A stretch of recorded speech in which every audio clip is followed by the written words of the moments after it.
The University of Oregon's marching band is battling it out tonight over possible budget cuts. Good evening, I'm Jennifer Richardson. And I'm Brian Richardson. The U of O student government held a meeting to discuss cutting off its part of the band's current funding. KEZI 9 News reporter Jessica Debus was at that meeting.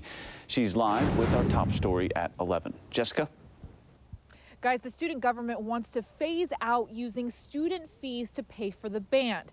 So the band members came out in full force tonight to remind the student government of who their intended audience is.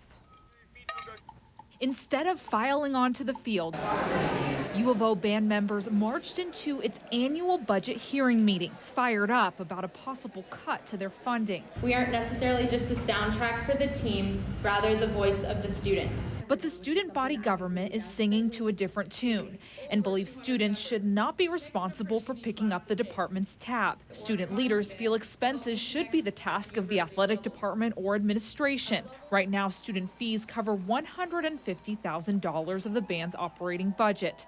The athletic department pays $250,000. The general plan is to phase out the budget over time.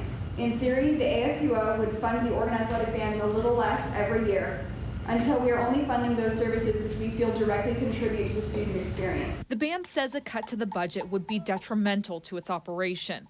It means fewer members and scholarships and eliminating performances for pep rallies and student ceremonies, and in the end, affect the overall university atmosphere. We do not see ourselves as, nor are we strictly an athletic group. All of our performances are geared toward enhancing the collegiate experience at the university, many of which are not based around athletics at all. Student leaders promised they wouldn't leave the band flying high and dry unless another department offered to foot the bill. Although the notion that student government wants to slowly decrease support still struck a chord. It would sever, in a very real way, the students' connection to the marching band. And though we are widely utilized by different people, it's always for the students.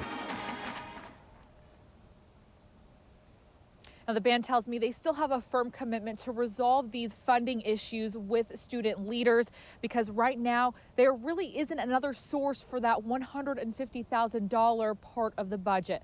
Live in Eugene, Jessica Debus, KEZI 9 News.